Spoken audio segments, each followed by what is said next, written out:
Good morning, St. Francis. It is Tuesday, May the 11th, 2021, Tuesday of the 6th week of Easter. It is the 38th day of Easter. Coming to you once again from the Memorial Garden as sunrise begins to peek over the church building, the church offices and church structure over here. Spring plantings are already out in the Memorial Garden. It is all mowed and everything. It's a very lovely place to be on this temperate morning in Carolina.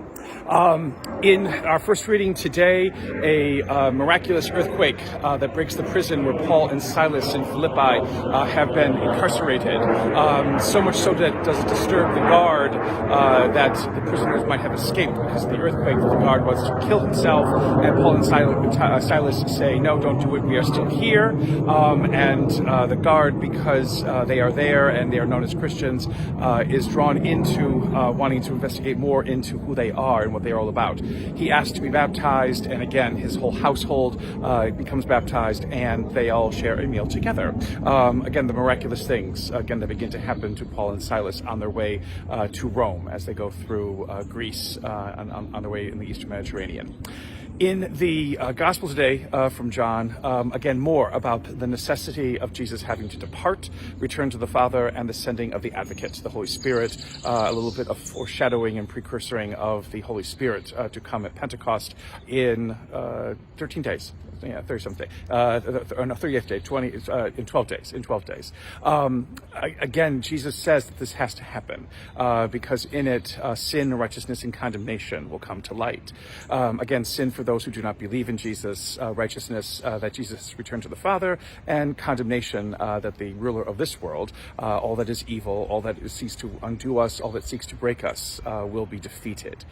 Now, again, just look at that in one way is basically sin, righteousness, and condemnation. And it's all about those who are evil and bad and what have you, and they all should be punished. And Jesus is the one who is the righteous one to inflict that punishment. But it is more than that. Again, this idea of sin, righteousness, and condemnation revolves around righteousness. Jesus has to depart, he says, because there is work to be done, and work that we must continue to do as believers in this world. It is not our job to condemn. It is not our job to point out what is wrong all the time. It is not our job to basically incarcerate those who think differently or who dare to think differently or who dare to challenge us in many ways, or to push them to the margins or to push them out of community because they dare to challenge us and challenge perhaps ways that have become tired and petrified and useless. Again, the only way in which those who do not know Jesus, commit that idea of sin is because those of us who do have not brought Jesus to them in a way that makes sense, has not brought Jesus to them in a way that gives life, has not brought Jesus to them in a way that opens up hearts and minds to what is more and what is more fantastic and more wonderful in this world. If all that we are about is pointing out you belong and you don't, if all that we are about is pointing out you matter and you don't, then we are far from the kingdom, and we are far from recognizing what it is that Jesus has asked us to do in this world. Again, Easter opens us up to the truth of what life is all about for us who dare to believe. And it's about bringing more life in ways that are unthought of, in ways that are unimaginable yet, in ways that only God can offer us and open our minds and hearts to. It is not life that is based upon the collection of things. It is not life that is based upon commercialism or materialism. It is not life that is based upon power and authority and control. It is a life that is based upon surrender, and a life that dares to trust that God knows what God is doing. Jesus expects much of those who dare to believe in him, and that much is basically bringing hope and peace and love and care to everyone in this world that we will meet.